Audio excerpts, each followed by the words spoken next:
नमस्कार दोस्तों, स्वागत है आप सभी का कर्नाटका ट्रैवल ब्लॉग के एपिसोड 6 में। तो दोस्तों अभी हम आदियोगी प्रतिमा जो ईसा फाउंडेशन में है वहाँ पर laser light and sound show देख करके वापस जा रहे हैं चिकबल्लापुर बस स्टैंड के लिए।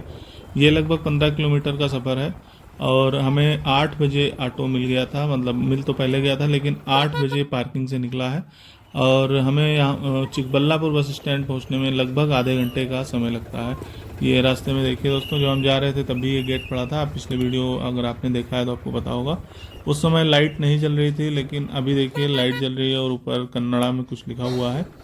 एक साइड की रोड ब्लॉक हो गई है, शायद ये ईसा फाउंडेशन द्वारा ही संचालित किया जा रहा है क्योंकि यहाँ पर पुलिस का तो कोई मार्किंग नहीं दिख रही है। जो यहाँ पर ये लगे हुए हैं लोहे के बैरिगेड्स, तो बैरिगेड्स के ऊपर भी और बगल में भी ईसा फाउंडेशन का ही सारा जो लोगों को है वो लगा हुआ है। तो शायद ये द्वार जो है वो ईसा फाउंडेशन के द्वारा ही बनाया गया होगा। तो अभी दोस्तों हम चिकबल्लापुर बस स्टैंड पर पहुंच चुके हैं। ये देखिए बस स्टैंड भी सुनसान हो चुका है और लगभग अभी 8:36 हो रहे हैं मेरी घड़ी में। और मैं अब यहाँ से पता करता हूँ पहले आनंदपुर की या फिर सीधे होसपेट के लिए बस। और मैं यहाँ पर थोड़ी देर रुक करके इंक्वायरी में भी पता किया और इंक्वायरी में पता करने के बाद मैं लोगों से भी पूछा, प्लेटफॉर्म पे भी पूछ लिया है। तो 10 बजे की ये लोग बस बता रहे हैं दोस्तों। तो 10 बजे से पहले ही मैं आके यहाँ पर बैठ जाऊँगा। उससे पहले मैं एक सॉकेट ढूंढ लेता हूँ जहाँ पर मैं थोड़ा मोबाइल चार्ज कर लूँ। मेरे मोबाइल की बैटरी जा चुकी है और आखिरकार मुझे एक सॉकेट नज़र आ गया है यहाँ पर। जब मैंने अपना मोबाइल चार्ज कर लिया है उसके बाद मैं अब निकला हूँ खाना खाने की तलाश में। तो मैं देख रहा हूँ दोस्तों स्ट्रीट फूड अगर कुछ अच्छा मिले तो मैं आप लोगों को भी के साथ में भी वो शेयर करूँगा। ये रोड जो दिख रही है दोस्तों सामने, ये सीधा गई हुई है तेलनपल्ली के पास में जो रंगनाथ स्वामी मंदिर है जिसका ब्लॉग मैंने डाला हुआ है। तो वहाँ पर जाने के लिए ये सीधी रोड गई हुई है। तो दोस्तों रोड के देखिए दोनों तरफ सन्नाटा पसरा हुआ है और इस तरह के फूड कार्ट्स 2-3 मैंने देखे हैं जो रोड के किनारे किनारे खड़े हुए हैं और उन पर भीड़ भी बहुत ज़्यादा है। तो एक जगह तो मुझे लगा नंबर आने में भी 1 घंटा लग जाएगा, इसलिए मैंने ये रोड जो रंगनाथ स्वामी मंदिर के लिए गई है इस पर भी मैं आ गया हूँ। और थोड़ा सा आगे जा कर के भी मैंने देखा, लेकिन यहाँ पर फूल की दुकानें थी और कुछ प्रसाद की दुकानें थी। तो मैं जब वापस बस स्टैंड की तरफ चला तो एक और फूड कार्ट मुझे दिख गया है, वहन छोटा सा। वहाँ पर मैंने ये 4 पूड़ियाँ ली हैं, कुछ चावल और शायद कढ़ी टाइप का कुछ है। लेकिन मुझे जोरों की भूख लगी है इसलिए मैंने अपना भूख को शांत करके आ गया हूँ चिकबल्लापुर बस स्टैंड पे। और वहाँ पर ये बस भी खड़ी हुई थी, अभी मैं बस स्टैंड पर ही हूँ। तो दोस्तों 9:40 पर हमारी बस चिकबल्लापुर बस स्टैंड से रवाना हुई थी और 156 किलोमीटर का सफ़र तय करके बस पहुँच चुकी है अभी अनंतपुर बाईपास पे खड़ी हुई है, हैदराबाद वाली रोड पे। मैं आपको मैप में दिखा देता हूँ। ये देखिए दोस्तों, ये मेरी लोकेशन है और ये जो हाईवे गया हुआ है ये सीधा हैदराबाद के लिए गया हुआ है। और इधर जो लेफ्ट में बल्लारी लिखा हुआ है, हमें बल्लारी की तरफ जाना है। और आगे ब्लू कलर की मार्किंग मैंने किया हुआ है, सेव किया हुआ है गूगल मैप में स्थान। ये देखिए दोस्तों, ये ग्रुप ऑफ मोनूमेंट होसपेट लिखा हुआ है, इधर की तरफ हमें जाना है। तो हमें थोड़ा सा वापस आना पड़ेगा और रात के दोस्तों अभी 1 बज रहे हैं। तो यहाँ तक जाने के लिए मुझे लग नहीं रहा है कोई साधन मिलेगा। और ये 1.1 किलोमीटर दिखा रहा है जो हमें ट्रेवल करना है।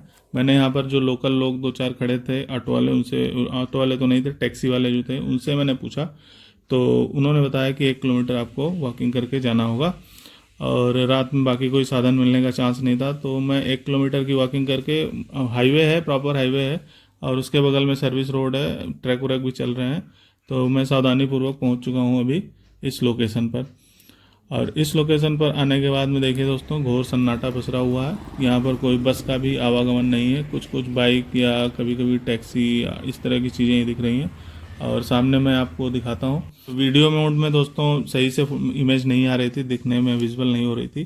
तो मैंने जब फोटो मोड किया तो सामने देखिए सारा दिख रहा है, गोवा, हुबली, ये सब चीज़ें, और इसी पे बल्लारी भी लिखा हुआ है।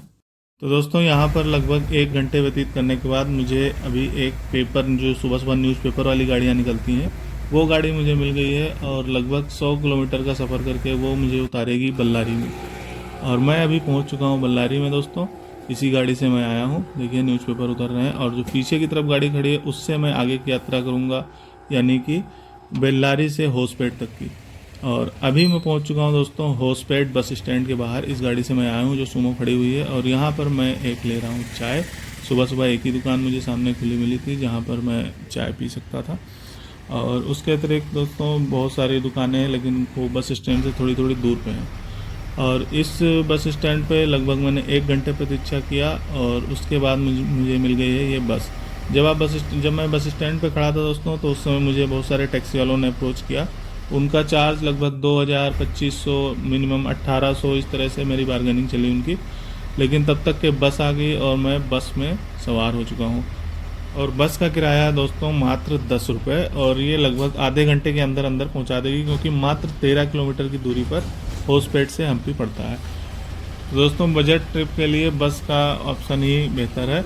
मुझे बस मिला नहीं तो मुझे न्यूज़पेपर वाली गाड़ियों में आना पड़ा। उस मुझे 250 रुपये किराया देना पड़ा, 150 रुपये अनंतपुर से बल्लारी और 100 रुपये बल्लारी से होसपेट। और यही अगर सरकारी बस मिल जाती तो शायद कुछ किराया कम हो जाता। तो दोस्तों हम्पी पहुंचने से पहले ही, जो हम्पी बस स्टैंड है वहां पहुंचने से पहले ही आपको इस तरह के एंशिएंट मॉन्यूमेंट दिखना शुरू हो जाते हैं।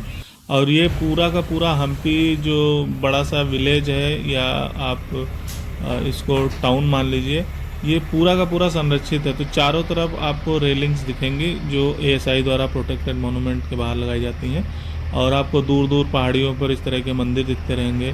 तो अब हम पहुंचते हैं दोस्तों बस स्टैंड के पास, और फिर वहां से उतर के हम अपना शूटिंग शुरू करेंगे। ये देखिए, ये सामने भी 2 छोटे छोटे मंदिर दिख रहे हैं, ये भी ASI वाला जो रेलिंग है उसके अंदर ही है। अब मुझे उतर कर ये भी देखना पड़ेगा कि कौन कौन से में टिकट लगता है या किसी में टिकट नहीं लगता है, और उनका टाइमिंग भी क्या क्या है। कुछ ऐसे भी होंगे जो 10 बजे खुलते होंगे, या 9 बजे जो सरकारी टाइम है खुलने का, उस टाइम पे खुलता होगा, या कोई मंदिर भी होगा उसका भी टाइम होगा।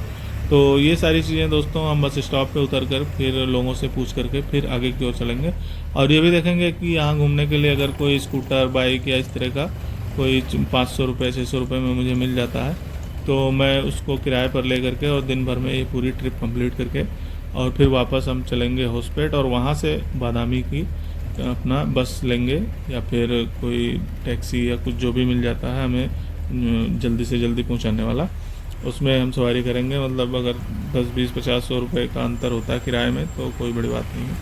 और अभी हम दोस्तों पहुंच चुके हैं बस स्टैंड पर, जो हम्पी का बस स्टैंड है। आप देखिए कुछ ऑटो तो बाहर पहले से खड़े हुए हैं, और 1-2 कार भी हैं, लेकिन ये बहुत ज़्यादा पार्किंग भरी हुई नज़र नहीं आ रही है।